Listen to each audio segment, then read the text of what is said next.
नमस्कार। आर्यावर्त टीवी में आपका स्वागत है। आर्यावर्त टीवी के आर्यावर्त आरोग्यम कार्यक्रम में हम ऐसे शख्सियत से आपको रूबरू करा रहे हैं जिन्होंने दंत चिकित्सा के क्षेत्र में एक कीर्तिमान स्थापित किया है। इनके जो कीर्तिमान के कारण कई उन्हें पुरस्कारों से सम्मानित किया गया।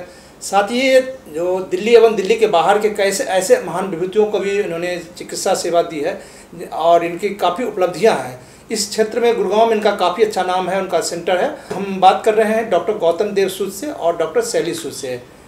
दोनों एक काफ़ी प्रमुख चिकित्सक हैं, दंत चिकित्सक हैं। डॉक्टर साहब, आप लोगों का हमारे कार्यक्रम में नमस्कार।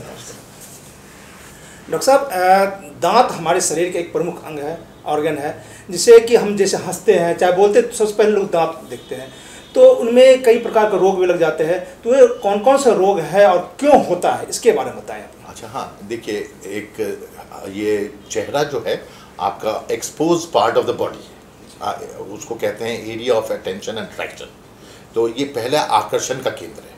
तो दांत उसके सेंटर में आता है और आदमी की पहचान इस चेहरे से पहला है। हम लोग जो कहते हैं कि आदमी की पहचान कैसे होती है, तो वो देखने में कैसा है, कैसी पोशाक पहने हुए है, क्या बोलता है और कैसे बोलता है। तो इसकी सुरक्षा और जितना रखिएगा उससे आपकी आत्मविश्वास तो बढ़ेगा ही, इससे आपकी सेल्फ एस्टीम बढ़ेगी, कॉन्फिडेंस बढ़ेगा, ये सब है। तो इसकी सुरक्षा के लिए सबसे ज़रूरी है कि सुबह और रात में सोने से पहले ब्रश करके सोना है। उसके बाद दूसरा ये है कि रात में ब्रश करना बहुत आवश्यक है। इसके पीछे कारण ये है कि सलाइवा का जो सिक्रीशन है, लार का जो सिक्रीशन है, वो आपके सोने के बाद बंद हो जाता है। तो जो भी दिन भर का खाना है वो सलाइवा, दिन भर में जो आप खाना खाते पीते हैं ना, वो सलाइवा जो है, लार जो है, वो आपके पूरे मुंह को साफ रखता है, जिसका प्रोडक्शन जैसे ही आप सोते हैं बंद हो जाता है। तो रात में अगर सोने से पहले ब्रश करके सोते हैं तो ये वो दांत की बीमारियों की रोकथाम का एक मुख्य कारण भी है। तो इससे ज़रूरी है कि रात में सोने से पहले एक ब्रश करके सोएं। और दूसरा बहुत आवश्यक ये है कि यूज़ ऑफ डेंटल फ्लॉस। ये डेंटल फ्लॉस भी एक चीज़ बहुत बड़ी इम्पॉर्टेंट है। जो ब्रशिंग है ओनली हाफ क्लींजिंग है, आधा ही सफाई है। तो डेंटल फ्लॉस यूज़ करने से आपका ये कंप्लीट सफाई हो जाता है। डेंटल फ्लॉस क्या है? तो dental floss is a medicated thread, एक धागा है जो दो दांतों के बीच की सफाई करता है। तो वो अगर डेंटल फ्लॉस रोज करते हैं तो आपको दांत की सुरक्षा बढ़ जाती है। और जितनी भी दांत की बीमारियां हैं वो दो दांतों के बीच की ही होती है। ज़्यादातर 90% जो है दो दांतों में भी खाना फंस जाता है। उसके वो खाना फंसने के बाद उसमें बैक्टीरिया ग्रो करता है और उससे दंत क्षय या डेंटल केरीज होने के चांसेस बढ़ जाते हैं। तो अगर डेंटल फ्लॉस कीजिएगा तो इससे रोकथाम का बहुत बड़ा मुख्य कारण है डेंटल फ्लॉस। अच्छा, दूसरा एक और चीज़ है कि गम मसाज भी रात में एक बार गम मसाज कर देते हैं तो उससे भी सर्कुलेशन इम्प्रूव करता है। अच्छा, और नए नए यंत्र आ गए हैं आजकल वाटर फ्लॉस का, डेंटल फ्लॉस के, उसमें वाटर फ्लॉसर भी आ गया है। डॉक्टर शैली जी, आपसे पूछना चाहते हैं कि दांत में मवाद आना, पस आना एक बहुत प्रमुख बीमारी है, तो क्यों होता है और इसका कारण क्यों है और इसका जो इलाज भी कैसे है, ये बताइए आप। मतलब कारण बेसिक जो शुरुआत जो है वो, जैसे कि डॉक्टर गौतम भी बता रहे थे, इस बेसिकली अगर हम अच्छे से दांतों की सफाई नहीं करते हैं, शुरुआत वहीं से होती है।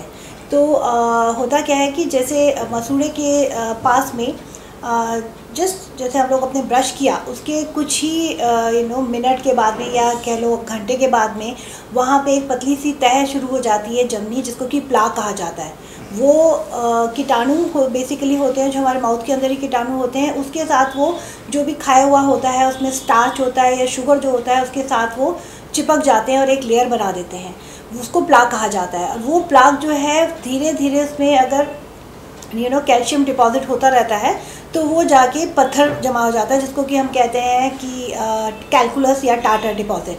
तो ये जो पत्थर जमा होता है दांतों के आसपास, ये फुल ऑफ बैक्टीरिया होता है और यहीं से शुरुआत होती है मसूड़े में जैसे कि स्वेलिंग आ जानी, हल्की सी उसका कलर चेंज हो जाना, रेडिश हो जाता है ज़्यादा।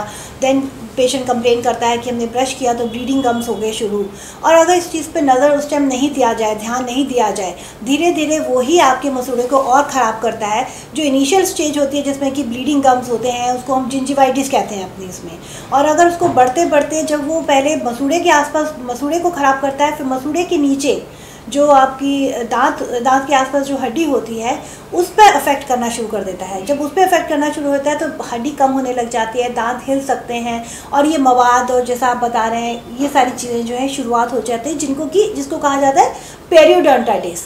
तो बेसिकली शुरुआत में सिर्फ मसूड़े पे असर होता है, उस टाइम हम अगर नहीं ध्यान देते हैं और उसको आगे ऐसे चलने देते हैं तो वो आगे जाके मवाद आना शुरू होना, स्मेल आना शुरू होना, दांत हिलना शुरू होना, ये सारी चीज़ें जो है ये फर्दर उसकी है। जिंजिवाइटिस जो है वो एक बहुत माइल्ड फॉर्म है, उस तक हम अपना इलाज करवाते हैं तो वो वापस आ सकती है पोजीशन।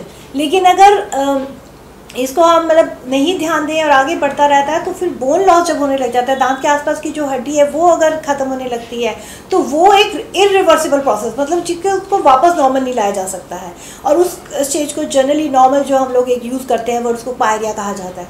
सो बेसिकली समय पे उसको देखने से मतलब करने पे वो वही रुक सकता है और आगे जाके हड्डी पे असर नहीं हो सकता है, और मतलब बेसिक जो आपकी स्ट्रेंथ ऑफ दांतों की स्ट्रेंथ है वो बनी रहती है। डॉक्टर गौतम जी, अभी हम बात कर रहे थे, डॉक्टर मैडम ने बताया, आपने बताया एक हम जैसे हर चीज़ में चिकित्सा क्षेत्र में प्रगति हुई है, तकनीकी विकसित हुई है, एक हम सुन रहे हैं कि दांतों के इम्प्लांट, ये दांतों के इम्प्लांट क्या है, इससे क्या फायदा क्या होता है? ये एक जैसे कोई दांत निकल गया या कोई it's a best form of replacement, एक जिसमें जिस जगह में दांत नहीं है इससे बेहतर रिप्लेसमेंट आज की दुनिया में नहीं अवेलेबल है। अच्छा, तो उसमें हम आप फोटो करके दिखाएंगे कि किस तरह से रिप्लेसमेंट किया जाता है। तो इसको कहते हैं डेंटल इम्प्लांट।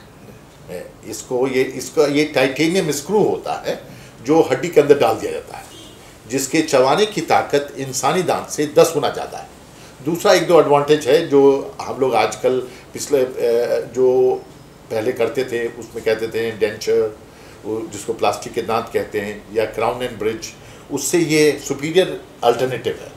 मैंने ये बेहतर साधन है, बेहतर साधन है। तो इससे फ़ायदा ये है कि इसके चबाने की ताकत ही नहीं बढ़ती है, बगल के तांस को जो तराशा जाता था वो भी नहीं तराशा जाता है। इस तरह के ये हड्डी में हम लोग टाइटेनियम स्क्रू हड्डी में डाल देते हैं, उसको कुछ दिनों के लिए 2-3 महीने के लिए हम लोग छोड़ देते हैं, 3 महीने के बाद जिससे वो हड्डी से जुड़ जाता है। उसको प्रोसेस को कहते हैं ऑस्टियो इंटीग्रेशन। ये टाइटेनियम स्क्रू हड्डी में रहने के बाद हम लोग उसके ऊपर एक क्राउन लगा देते हैं, इस तरह का क्राउन। इस क्राउन को डालने से ये इसका इस तरह का रिप्लेसमेंट हो जाता है। ये best form of replacement known to mankind. आज की दुनिया में इससे बेहतर व्यवस्था लॉस ऑफ टीथ की नहीं आई है। और बहुत अच्छे शहर के बड़े गण्यमान्य व्यक्तियों का हम लोगों ने इस तरह का इलाज किया है, और ये खुशी की बात है कि इसमें 98% से सक्सेस रेट है।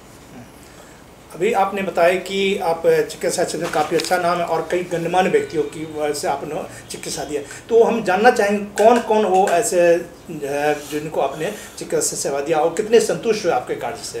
एक उसमें सबसे बड़ा नाम आता है, अभी हाल में गवर्नर साहब हैं, एक्सलेंसी आरिफ मोहम्मद खान साहब जो गवर्नर हैं केरला के। उसके बाद पद्मश्री अवार्डेड हैं DR कार्तिकेय हैं। उसके अंदर हमारे पहले मिनिस्टर रह चुके हैं श्री ऑस्कर फर्नांडिस साहब, और बहुत से सीनियर IAS ऑफिसर, अभी जो इंडिया का सीनियर IAS ऑफिसर हैं और इंडिया इंटरनेशनल सेंटर के डायरेक्टर हैं, उनका भी इलाज किया है, उनका भी इम्प्लांट किया और वेरी सेटिस्फाइंग रिजल्ट के साथ होगा। मैडम, एक दांतों में जैसे मुंह में कई लोगों को कैंसर हो जाता है, तो उस कैंसर होने में दांत की कितनी भूमिका होती है और उसे कैसे बचाया जा सकता है? इससे शुरुआत में तो मैं ये कहूँगी कि कैंसर होने का भी एक कारण होता है बहुत इम्पॉर्टेंट, जिसमें कि ये है जो आते हैं जिसमें कि ये तंबाकू और गुटखा खाना, ये एक बहुत बड़ा कारण है जो भी हम ओरल कैंसर्स के बारे में जब हम बात करते हैं। एंड बहुत बारी ऐसा भी होता है कि अगर कुछ शार्प एजेस जो एकदम मतलब कि दांत घिसने के कारण उसके बाद वो बहुत ही नुकीले हो जाते हैं, और वो अगर बराबर आपको वहाँ पे, चाहे वो जीभ कह लीजिए, चाहे वो आपके अंदर गाल के अंदर, अगर बराबर उस पर चोट लगती रहती है तो वो भी एक कारण हो सकता है जिससे कि वही सेल्स जो आपके नॉर्मल सेल्स हैं वो कैंसर सेल्स बन सकते हैं। बट यस, सबसे ज़्यादा ज़रूरी मुझे लगता है, डॉक्टर सूद इसके ऊपर ज़्यादा बता सकेंगे, जो ये गुटखा खाना, स्मोकिंग एंड तंबाकू, ये सारी चीज़ें जो हैं ये शुरुआत एक्चुअली मतलब एक दोनों चीज़ों को मिला के देयर चांसेस कि ज़्यादा जल्दी वो स्पीड अप हो जाए, लेकिन ये चांसेस है जिनके कारण कि कैंसर, ओरल कैंसर जो है मोस्ट ऑफ द टाइम इस तरह से होते हैं। अच्छा, मैं इसके बारे में, मुंह का जो कैंसर है इसको कहते हैं ओरल कैंसर। ये सेल्फ इन्वाइटेड डिजीज़ है। मैंने आप अगर जो 95% पेशेंट्स में देखा गया ओरल कैंसर, ये सेल्फ इन्वाइटेड है। जिनको पान, सुपारी, गुटखा, तंबाकू खाने की आदत है उन्हीं को होती है। तो अगर इससे बचाव के सबसे पहले है कि आप पान, सुपारी, खैनी, गुटखा खाना बंद कर दीजिए। अब कोई भी अपनी डॉक्टरी सलाह हर 6 महीने पे लेते रहिए। कोई सफ़ेद दाग आ जाए मुंह में तो उसका भी चेकअप हो जाना चाहिए। और कभी कोई दांत टूट गया है तो उसके कारण जीभ में शार्प एजेस आ जाते हैं, उसके कारण भी उसको नज़रअंदाज नहीं करना है, अपनी डॉक्टरी सलाह लेती रहनी है। एक होता है रूट कैनाल ट्रीटमेंट होता है जो RCT जिसे कहते हैं, वो क्या है और किन बीमारियों में प्रभावित होता है, दांत की किन बीमारी प्रभावित करता है? तो मुख्यतर अगर हम मान के चलें तो दांतों की मतलब पूरा ओरल कैविटी की जो है दो प्रॉब्लम, मुंह के जो है वो दो मेन रीजंस होते हैं प्रॉब्लम जो देते हैं, या तो दांत में कीड़ा लगना और दूसरा जो होता है मसूड़े में खराबी होना। सो बेसिकली कैविटी जो होती है वो, अब अगर हमारे 30-28 दांत हैं उनमें कहीं भी कैविटी जो हो सकती है तो शुरुआत उसकी होती है एक छोटा सा बेसिकली एक कालापन नज़र आता है जो हम शायद अगर देख पाएँ, अगर अच्छे से ब्रश करते टाइम तो उनको तुरंत उस टाइम दिखा दिया जाए तो उसको बचाव हो सकता है। पर बहुत बार ऐसा होता है कि 2 दांत के बीच में कैविटी है, आपको पता नहीं चल रहा और सडनली पेन के साथ आप डॉक्टर के पास आते हैं और तो पता चलता है कि एक्सरे किया जाता है और पता चलता है कि इसमें तो आगे इलाज करना पड़ेगा, सिर्फ फिलिंग से काम नहीं चलेगा, रूट कैनाल करनी पड़ेगी। अब रूट कैनाल होता क्या है, हमारा दांत जो है वो एक बैम्बू स्टेम की तरह होता है, मतलब बांस की तरह होता है। उसकी बाहर में लेयर्स होती है और अंदर में खोखला होता है। वो खोखले पोर्शन के अंदर ब्लड और नर्व सप्लाई होती है, नस और मांसपेशियाँ जो होती है वो उसके अंदर होती है, क्योंकि दांत एक लाइफ मतलब it's a life tooth, life structure. तो जब क्या होता है कि पहली वाली 2 लेयर्स जो होती हैं ऊपर की जो तय होती है, एक तो एनामल होता है जो हमारे दांतों का कलर बताता है, उसके आगे एक डेंटिन होता है। ये दोनों लेयर्स तक जब कैविटी जाती है तो पेन नहीं होती है, सेंसिटिविटी थोड़ी बहुत हो सकती है। पर अगर वो अंदर और कैविटी अंदर तक चली जाती है, वो कीड़ा अंदर तक चला जाता है और नस तक पहुँच जाता है, उस टाइम द इन्फेक्शन जो नर्व में हो जाती है वो खाली फिलिंग करने से नहीं होता, उस केस में हमको रूट कैनाल करना पड़ता है। तो रूट कैनाल में क्या किया जाता है कि उस खोखले पोर्शन में जिसमें कि नस और मांसपेशियाँ होती हैं उनको पूरा रिमूव किया जाता है और उसके बाद रीफिलिंग कर दिया जाता है। तो दांत बेसिकली डेड हो जाता है लेकिन वो सेव हो जाता है, मतलब वही एक तरीका है दांत को सेव करने का। पहले क्या हुआ करता था, जब रूट कैनाल नहीं हुआ होता था या इतने सही से नहीं कोई करता था तो दांत में दर्द हुआ तो क्या किया, उठा के उखाड़ दिया। अब उस चीज़ को हम अनदर उस दांत को बेहतर तरीके से 8 से 10 मिनिमम उससे भी ज़्यादा साल तक चला सकते हैं अगर वहाँ पे सही तरीके से रूट कैनाल ट्रीटमेंट हुआ हो। जी, दांतों में आपने बताया दर्द की एक समस्या होती है, कभी कभार दर्द हो जाता है, लोगों को पता नहीं चल पाता है, कई तरह के खाने पीने चाहे जैसे है, तो दर्द क्यों होता है, उसका क्या कारण हो सकता है? एक दुनिया में 2 कॉमनेस्ट बीमारी है, एक तो है दंत क्षय या डेंटल केरीज और एक दूसरा है common cold. Anyway common cold में हम बातें नहीं करेंगे। दंत क्षय मुख्यतः आदमी की जो प्रिवेंटिव मेजर्स नहीं लेने के कारण ज़्यादा देखा गया है। प्रिवेंटिव मेजर्स में जैसे मैंने बताया कि ब्रशिंग करना, डेंटल फ्लॉस यूज़ करना, रेगुलर चेकअप करना, ये तीनों जो देखभाल करना है तो इससे आपकी रोकथाम बहुत ज़्यादा हो जाती है। तो अगर जो कैविटी हो जाती है जिसको छेद कहते हैं या खोदर कहते हैं, तो वो नज़रअंदाज करने से कारण हो जाती है। नर्व तक जाने के जो नर्व जाने के बाद अंदर वो दांत में अगर छेद हो गया है तो अगर नर्व तक चला गया है तो उसमें दर्द हो जाएगा। तो उसका जितना जल्दी डॉक्टरी इलाज हो जाए उसको हम लोग दांत को बचा भी सकते हैं। 90% केसेस में दांत बचाया जा सकता है। एक अभी बात कर रहे हैं रूट कैनाल की बात करने की, मुंह में एक और समस्या है, मुंह में कई लोगों के मुंह से बदबू आती है, दांतों में समस्या हो जाना चाह कर मुंह से बदबू आते हैं, इसका क्या कारण है कि मुंह से बदबू आने का क्या कारण है? मसूड़े की तकलीफ, मसूड़े की बीमारी जो है, दांत में अगर कीड़ा लगता है तो एक ही दांत में लगता है, लेकिन अगर मसूड़े में तकलीफ होती है तो वो पूरे आपके 32 दांतों के आसपास जो मसूड़ा है वो इन्फेक्टेड होता है।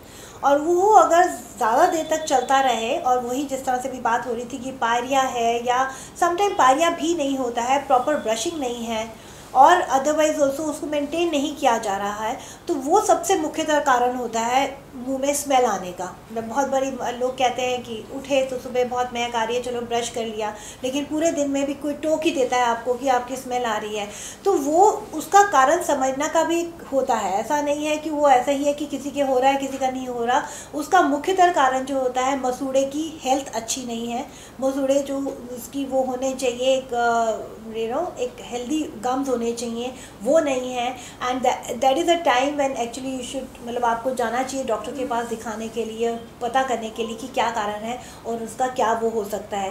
बाकी आपको मैं ये ज़रूर कहूँगी कि जैसे डॉक्टर साहब ने भी बोला है कि 2 टाइम ब्रशिंग एक इम्पॉर्टेंट पॉइंट होता है। दूसरा एक पॉइंट है फ्लॉसिंग, क्योंकि 2 दांत के बीच में क्लीनिंग नहीं हो पाती है, हमारे ब्रश के जो ब्रिसल्स होते हैं वो वहाँ तक नहीं जा पाते हैं, तो वहाँ पे सफाई नहीं हो पाती है, उसके लिए फ्लॉसिंग की ज़रूरत है।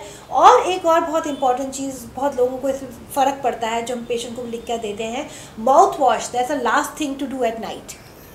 तो माउथ वॉश हमेशा मैं जैसा बताती हूँ कि लाइक वो अनडिल्यूटेड या थोड़ा सा पानी इसमें डाल के कुल्ला मुँह में रखिए, 1 मिनट तक करिए, स्पिट करिए, लेकिन उसके बाद आधे घंटे तक पानी से कुल्ला नहीं करिए, क्योंकि वो इफ़ेक्ट जो होता है ना, उससे मॉर्निंग में आपको बहुत फ्रेश ब्रेथ होती है।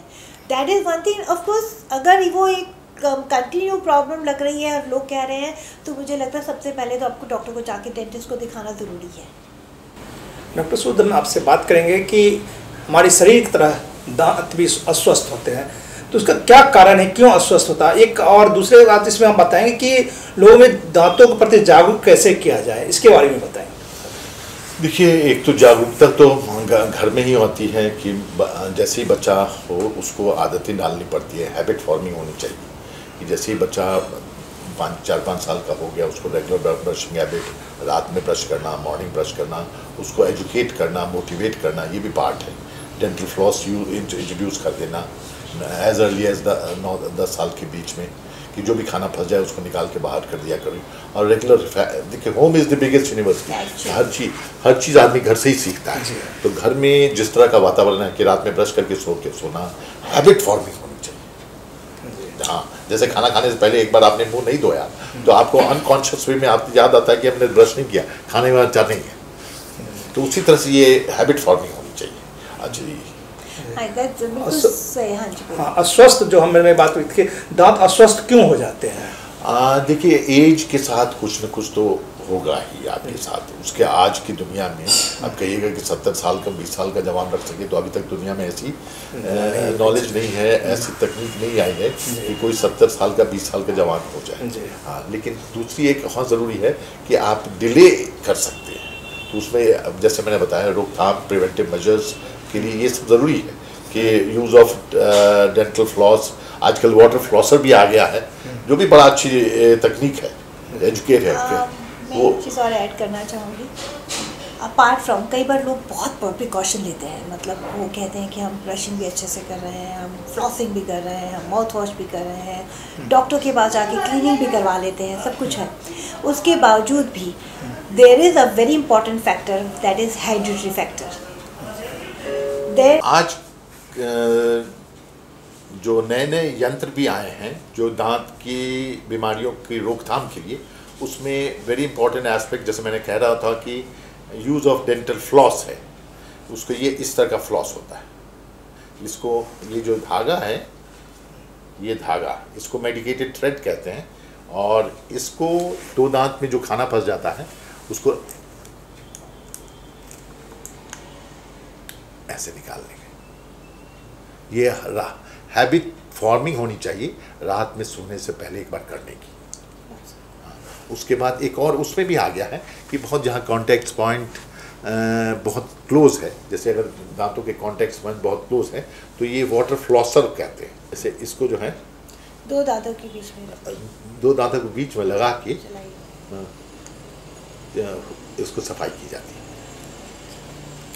इसको वाटर फ्लॉसर कहते हैं। ये नए उपकरण हैं, नए यंत्र हैं, महंगे भी हैं, लेकिन इसकी यूज़ करने से आपको दांतों की जो रोकथाम है, 2 दांतों के बीच में डेंटल कैरीज की रोकथाम के लिए बहुत सहायक है।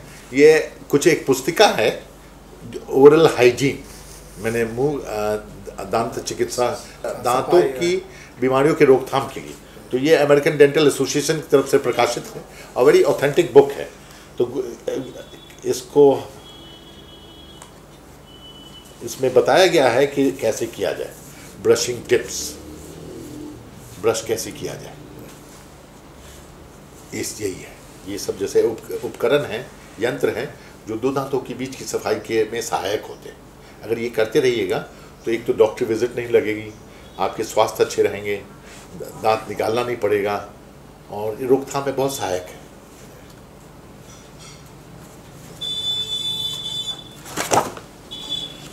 ये फ्लॉसिंग आज जो पाया गया है कि dental flossing very important aspect है। बहुत ज़रूरी है कि रात में सोने से पहले एक बार फ्लॉस यूज़ करें, जो दांत में डेंटल कैरीज के रोकथाम के लिए बहुत सहायक है। इस तरह के ये तरीके अपनाने से आपके कुदरती दांत हमेशा के लिए आपके साथ रहेंगे। यानी अब जैसे है ना कि अच्छा खाना पीना, उसी तरह से ये भी रोकथाम के लिए बहुत ज़रूरी है। डॉक्टर साहब, दांत की सफाई बात कर लिए, दांतों की सुरक्षा के लिए बात कर लिए। मधुमेह रोगियों में जो डायबिटीज पेशेंट होते हैं उनमें दांतों की जैसे सूजन आना, दर्द होना ये ज़्यादा होता है। इसका क्या कारण है, उसके बचाव कैसे कर सकते हैं? उसके पीछे कारण है कि उनकी इन्फेक्शन कंट्रोल जो है कम, इम्यूनिटी कम हो जाती है और उसमें हम लोग पहले चाहेंगे करें कि उसका रेगुलर डेंटल क्लीनिंग बहुत ज़रूरी है उसमें।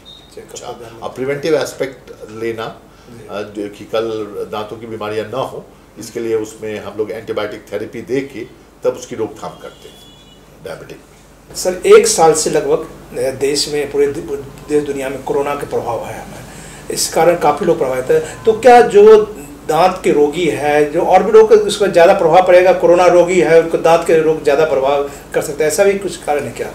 कोरोना के टाइम में एक डेंटिस्ट फ्रंटलाइन वर्कर्स में आता है।